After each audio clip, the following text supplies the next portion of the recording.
How are we doing, good people? Welcome to Montez at Midday. I'm your host, Dre Montez, and we're being brought to you by a title sponsor, the Weed Squad, St. Louis. Feel free to visit those guys at 8088 Watson Road here in the St. Louis area. You can also get a complete listing of all the sponsors at www.dremontez.com. That would be greatly appreciated. Here.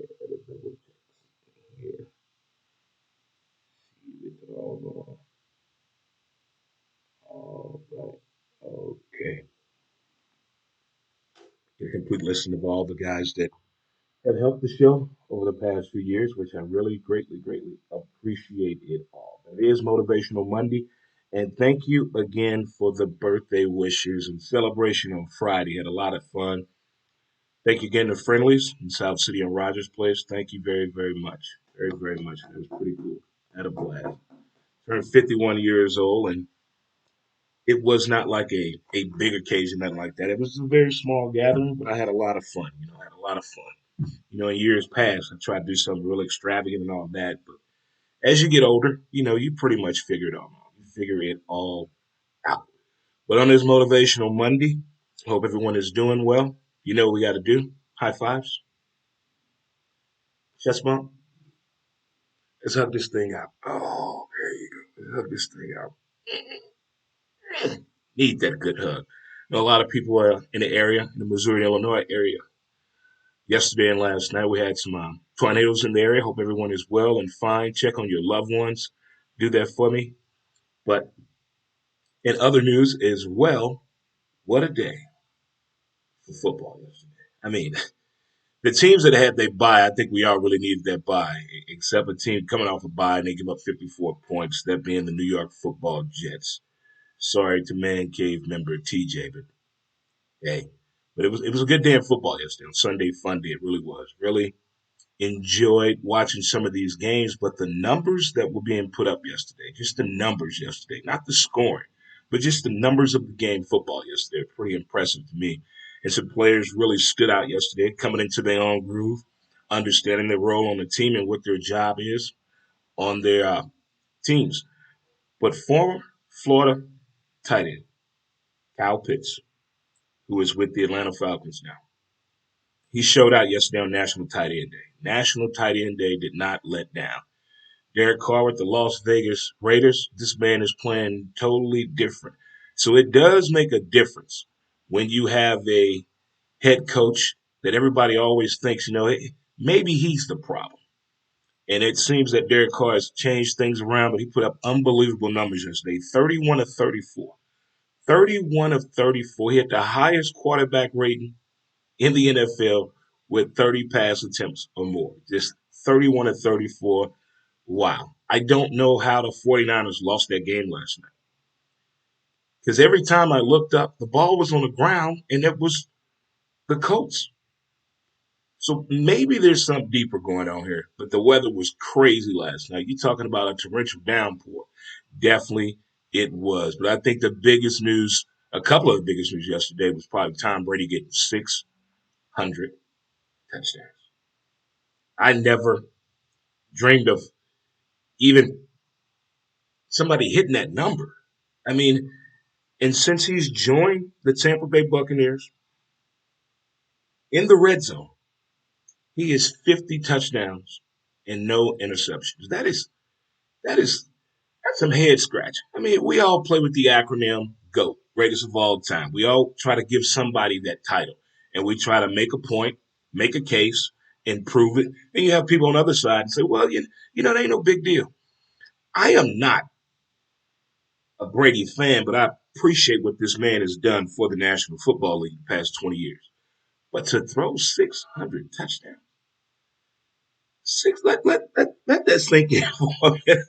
I mean, him and Drew Brees have thrown some yards in football, but 600, 600. You think anybody else would get to that? Inquiring minds would like to know. Inquiring minds would definitely like to know on that one there. I mean, it's just that is that is something special right there. I mean, I bet Peyton Manning is gonna make a nice comment tonight on the Monday Night Football game as Peyton and Eli are back. commentating on the game from their respective couches. I guarantee he's going to bring up something about 600 passing touchdowns. I like the way they called the fiasco when he gave the football away and they realized it. I'm glad the fan was cool. I'm glad they were at home when he threw it because he'd have been on the road someplace like New York or Philly. They'd have kept that shit. We know how those fans are. Joe Burrow, this man was making dime throws yesterday. I'm talking, okay, we know Cincinnati does not have the greatest offensive line, but it seems as though Cincinnati figured out something. I don't have much time to be in the pocket, so let's go get some receivers that can get off this line and catch the ball and stretch the field that way. And they were getting it in yesterday. Getting it in. Yes, that dude he looked like a 12-year vet yesterday. The way he was so poised and doing his checkdowns and understanding the defensive coverage and recognizing when that window of opportunity was open. I mean, just phenomenal game. Phenomenal game. I did not expect that yesterday from Cincinnati, but if you follow Cincinnati, they've been getting better and better. And I think that offensive line finally understands, look, we may have 3 seconds top before they come back here and try to hurt him again and tear his ACL again. But good job by Cincinnati Bengals football team yesterday. And I don't know many Cincinnati Bengal fans at all. I don't know that many. Don't know that many at all. The Tennessee Titans. Tennessee Titans. It's just something about that team, man. I mean, Tannehill is not your everyday, this has been some building here with the mindset, with the arm talent, with putting the right pieces together, with the running game and the receivers and adding to it to go further in the season into the postseason. But man, that team looked good yesterday. They looked really, really good yesterday. And there's no telling how good they can be if they don't get the ego mindset. If they don't get the ego mindset, I think they can go far, really, really, really far. And Kansas City football chief fans, you knew this last year, as many of you pointed out. They didn't have an offensive line. That's why they lost. They had nobody to block. They didn't know what they were doing. It was a free fall. I get that. So the people that were out for the Super Bowl, are they now there on the offensive line for the Chiefs? Or am I missing something here? Is it the same offensive line guys that win that Super Bowl? Because it looks like there's a lot of confusion going on. And I think Tennessee did something that a lot of teams did not do last year and the year before with Patrick Mahomes, when the receivers don't let them get behind you when he gets to scrambling. Run back. And they did a great job at that yesterday, playing deep center field and understanding that Patrick Mahomes likes to throw that ball deep down the field when he's on the run, especially when he's running away from the rush. When he's running away, he's going to throw that ball downfield, and he can do it. But that was some good football yesterday. It really was. I know the game matchups yesterday were not as ideal as they were in weeks past, but this is what we deal with. This is that pivotal point of the season where teams are either recognizing what we need to add to this with the trading deadline coming up next week, or we got the next, I believe. With the trading deadline coming up close, there's some decisions need to be made. What are we trying to do? Now, there are some teams that this is just no hope for. Chicago Bears fans, do you realize that you all made a mistake? You tried to second guess Nagy's decision. You tried to rush in a first year starting quarterback into the mix of the NFL. For one, he should have never said in preseason that the game was a little slower than what he thought. He should have never said that. Keep comments like that to yourself, youngster. You're just coming into the league. And I don't see any improvements. It's looking like the offensive line just saying, go get him. The Chicago Bears offensive line, the Philadelphia Eagles offensive line are going to get somebody seriously hurt. I mean, there's no blocking. There's no room for any even the imagination of trying to figure out a pass play or calling on. You can't do nothing. They have to run for their lives, and you're going to get hurt. Quarterbacks that keep running and running with a bad offensive line normally does not end well. They all have gotten hurt when they didn't have an offensive line. I don't think it's the fact that Justin Fields is just that bad right now. It's just he doesn't know what he's doing. He knows how to play football, But to understand the NFL system, there's certain pieces that have to work. You got to understand what's going on, the speed of the game, understanding your window of opportunity, reading a defense is key point. And I've heard about 15 announcers say that's one of the weakest things in his quarterback IQ, so to speak. He can't pick up a defense fast enough to make the necessary adjustments. And I can't fault blame on a first year starter, but we have fallen into this trap of wanting to see a quarterback drafted in the first round to put them immediately in the game. And I don't think that's right. Let them learn the process. But there's no reason a guy can't hold the clipboard and figure out the intangibles of the game. See the adjustments that the veteran quarterback is making that you can pick up off of. Read the substitutions. Realize your weapons that you have. Realize your talent. What can you bring to this team when you go in the game and help them win? Is it running, arm strength, arm talent? All three of those things are totally, totally different. And I think when those two quarterbacks and systems figure that out, you can probably have better football output. But right now, you're not getting it's a lot of stubbornness in football because these guys think this is my team. This is the play I'm drawing up no matter what. And then when it doesn't go that way, nobody wants to step up and accept responsibility of understanding what just happened. And also in the game yesterday, you had Daddy, look at me. I'm with a new team now. I'm going to try to beat you with the Rams in Detroit yesterday. The way Detroit came out and attacked the Rams, he was basically giving McVay a taste of his own medicine. You know, that's how McVay was when he first got the coaching job. He was doing little plays like that. You know, the onside kick in the early part of the game, a fake punt, a flea flicker, trick plays. I mean, which they work sometimes. You can catch people off guards. But if you can't capitalize off of that, why did we do it? Why did we do it? But that was a good game. The Rams really came back. They focused in on the game and the task at hand and took advantage of it. But the Rams, for the past 2 years, their secondary is just, it's not there. It's like the Baltimore Ravens defense. They gave up 500 plus yards yesterday. That's not Baltimore Ravens type of style of defense. But this is that when teams we expect to be in the playoffs, this is that adjustment week for here, where they may have a loss, or they may have a close win. But it's going back to the drawing board and say, let's go back to what was working for us. Let's improve upon the loss that we had yesterday. I can tell you what all went wrong at. It's they don't have a running back for one, and that's a lot of pressure to put on Lamar Jackson. He's doing everything that he can to help his team win, and when you put that much wear and tear on the quarterback's body, now we go. But if they had a running back, Marshawn Lynch, if they had somebody that can contribute to the running offense other than Action Jackson, Lamar Jackson, maybe we could see a different outcome, a different um, scenario. Because all the defense is doing is focusing on Lamar. It's whatever he does, we follow him. Whether it's the eyes or the legs, we going that way. I guess we will see. Time will tell. Time will tell. But Sunday Fun Day, it was some interesting games yesterday. Really interesting play calling. The weather throughout the NFL yesterday was a little intriguing. I think there was precipitation everywhere yesterday, the majority of the games. And maybe that had an effect on the Colts and 49ers game. But I did not I still I'm gonna watch that game again today.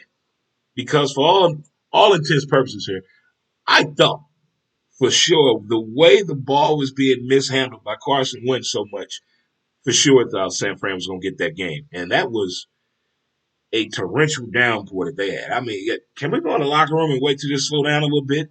And they kept bringing up the Doppler 5 in the football game last night with the split screen, giving us a weather report, which I thought was pretty cool. If it's your first time tuning in, thank you so much. There are several ways you can listen to the show. We're on Facebook, Dre Montez, Instagram, Who's to Blame the Podcast, Twitter at W2B Dre Montez, and YouTube as well, Dre Montez. And we're also on TikTok, Dre Montez 63. That's where we're at right there. We're going to take a little short break here. Be right back. Mountain Man Screw. Mountain Man Screw. Great for As your smooth as hands, a river flows. elbows, knees, and feet, and also to bring out that great resolution back to its true form in your tattoos. Mountain Man Scrub. Go to mountainmanscrub.com today and use the MountainManScrub.com. promo Dre Montez. Mountain Man Scrub. Get your scrub on today. All right, there we Get your go. scrub on. All right, we're back. By the way, if you're celebrating a birthday today, happy birthday to you. If you got a raise at your job and today is the first day in your new position, hey, you deserve it. You deserve it. If anything positive is going on in your life, you deserve it. If you just got married over the weekend, congratulations. If you had a kid recently, congratulations to you. Thank you very much. As again, one more time for the birthday shout outs. It was a lot of fun. A lot of fun. But now we get into the pivotal point of the year where people attitudes and demeanor have changed when it comes to this part of the year. October, November, and December. Halloween people have changed. Thanksgiving people change.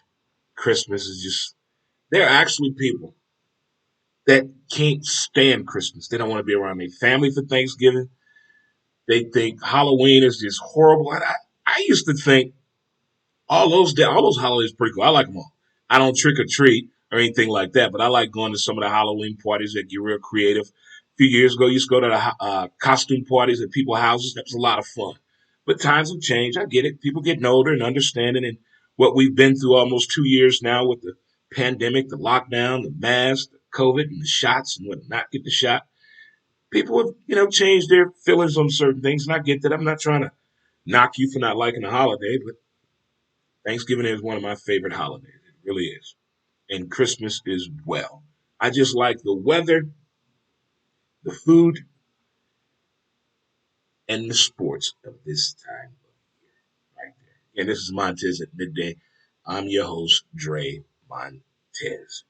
Well, the NFL did not disappoint yesterday at all. It was something to be said and talked about across the board. But I think one of the main things, though, is this dude, Tom Brady. Terrific Tom. 600 touchdowns.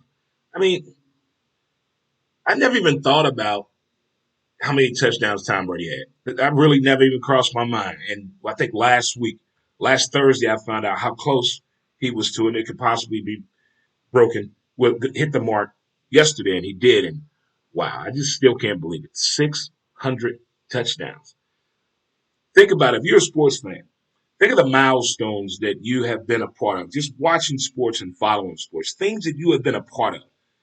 I've actually witnessed a guy throw 600 touchdowns in the NFL, a triple crown, Major League Baseball, several perfect games. Carmelo Anthony is number 9 on the NBA scoring list. I had no idea that Carmelo Anthony was there. Wow. I mean, because he hasn't, there's been something going on. He's got a little older. Different things been going on with the team in the NBA and all that. Now, as a Laker fan and watching my Lakers and understanding what's going on, I'm still trying to figure out how is Russell Westbrook going to fit into the offense on a consistent basis. How is that going to happen? And I saw LeBron flop again last night. So it's like he's trying to be too extra sometimes. I like when he used to just go out there and ball. But now it's too much going on with the body language on Friday night when he threw his hands down and somebody hit a three. You can't do that, man. You're supposed to be the leader. All the kids look up to you. Witness, you king, you goat, you glorious kid, all your Savannah's husband. I mean, you can't have people seeing that negative side of you when your teammates don't do what they're supposed to do. There have been several times you didn't do what you're supposed to. Take a shot in the fourth, try to attack the rim, to go to the free throw line. We get it. We get it. But this team now, and what happened Friday night, I've watched Kwame Brown's video. I've listened to all of the major sports talk shows on what happened. People on social media talking about what they would do, what they wouldn't do. I tell you what, when it's money on the line, there's certain things you're gonna have to say, you're gonna have to take it back. Because That could have gotten really, really bad. You think Malice at the Palace would have been rough? Was rough. This was that didn't look good for the NBA. Didn't look good for the Lakers at all. And hopefully it squashed. But we all know how Dwight Howard is. We all know how he is. And now, can this team grow from that? Sometimes you have turmoil on the team, and some can build upon that turmoil and get some W's, win a championship, do something great. And others, it's just done. And I don't think all teammates need to get along. I don't think all teammates need to hang out. But when we're at practice and we're playing in a game, we got to be teammates. We have to be teammates, and that's like one of the biggest ordeals in the NBA to me. I want to say for the past 5 to 7 years because of social media and the Instagram. NBA players get so jelly off of each other, the animosity toward each other, the hate, the clapback, the shade. They get real subliminal with the things they're trying to say throughout social media. And I wish the NBA would get a control on that. Hey, look, I don't care. You can be who you want to be. But at some point, it's just things that's getting out of hand, man. It's just getting out the pettiness. So what you got that kind of car? Or you dating her, or you been to this party, or you hung out with this person. None of that matters if you can't put the ball through the hoop. None of it. If we're not getting dubs or trying to get a ship, none of it matters. I hope the NBA does me one thing this year: grow up. If the NBA grows up, I'll appreciate it. And I don't really like some of the things that they're doing with their pregame attire that they're showing to us. That don't look good. I don't care what you're wearing to the game. Just show me when you get in your uniform. I don't care about your clothing before the game because the clothing I'm seeing before the game is making me question a whole lot of things. What the hell is he wearing? Why would you wear that in public? What happened to the days they wore suits to work the NBA players? You know, they get suited and booted. I don't know what's going on now. Ever since the NBA has let the players be themselves, things are just going awry. Just a little bit. Just a little bit. But hopefully it'll get back to normal. But yeah, Carmelo Anthony saved the day for the Lakers. He's number 9 on the NBA all-time scoring list. Number 9. Let that sink in for you. Carmelo Anthony. Wow. Mm. Well, we got baseball news here for the St. Louis Cardinals, and it seems as though we're about to hire Oliver. Oliver's a bench coach. Been with us since 2017. He's 35 years old. Back in the day, Theo Epstein was 30 years old when he became the GM in Major League Baseball. 30 years old being a GM. You got to know your shit. You got to know what is going on. So I'm wondering, is this the best we could do? Or did we just want to keep it in house? Is this the best we could do? Are we settling? Is there something further down the line? This is just an experimental, or are we gonna give him a long deal contract? Like, hey, we're gonna give you 5 years to do something. We're gonna give you to you 40 to do something with this team. Because I'm looking around at the team based on what we did in the postseason against the Dodgers and the way we lost. It's the decision making with the lineup I think was the most controversial thing. We need hitters in the lineup. So now there's rumors that we're trying to go after the shortstop with the Colorado Rockies. That may or may not happen.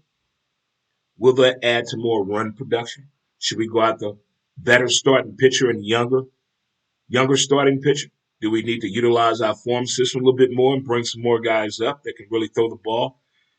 Because pitching really this year has been on a whole new level. You have to know what you're doing. The pitching coach and the manager and the starting pitcher and the catcher, they all have to be in on this together. On what are we doing up here? As the best pitch in baseball is the first pitch strike. And sometimes we're not having it. Is the pressure too much on because of the history of the Cardinals? Knowing what we have done with all the banners and stadiums and all this, is this too much pressure? Or should we just be like, hey, let it happen, let it sink in? I think the team, if we focus on pitching, we have to go out there and get somebody. We're going to focus on pitching. The pitching that we have in the house is that good enough to go out here and compete? And being Cardinal baseball fans and Cardinal Nation, we start out every year slow. We don't pick it up to after the All Star break. To after the All Star break. So who else is left in this rotation that we're thinking about moving up that could come in and do some great middle relief, great starting pitcher, hold the lead, and then on the other side, we need offensive production from our infield guys, especially at second base and shortstop. We need some consistency right there. We were trying to find our way on what to do. Now I don't know what's going on with Mr. Sosa and how that's going to transpire here in the offseason, but I'm just curious to see what other moves the Cardinals are going to make here in the offseason. But still, I'm a Cardinal fan no matter what. But Oliver, the last Oliver, I mean, who was that? Oliver who? No, Cincinnati Reds had an Oliver back in the day. I think it was a pitcher. Oliver.